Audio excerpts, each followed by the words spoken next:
Assalamualaikum. Jumpa lagi dengan channel saya Jalan-Jalan ya. Nah, sekarang kita berkunjung di daerah Bukit Kunclut ya. Jadi sekitar Jalan Tanjakan Naga. Di sini ada tempat kafe yang bagus pemandangannya. Jauh dari hiruk-pikuk perkotaan. Kita bisa lihat di sini ada perkebunan sawi. Kemudian ada kehijauan pohon-pohon. Kemudian ada gunung dan perumahan yang di atas bukit sana itu. Sekarang kita ada di dalam kafe. Jadi lumayan tempatnya jauh dari hiruk-pikuk perkotaan. Pemandangan alam yang segar,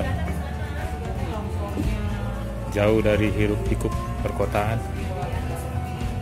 Nah, di sana bisa kita lihat kota Bandung ya dari atas kafe ini.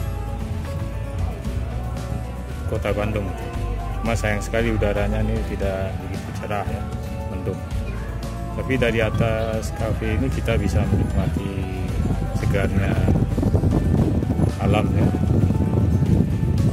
Sambil kita menikmati makanan, minuman, gunung ya. Jadi tidak usah jauh-jauh ya, kita jalan-jalan ke luar negeri ya, di kota Bandung, di Bandung Utara ini, di dekat Bukit Kunclut ya, di Jalan Tanjakan Naga ada pemandangan seperti ini.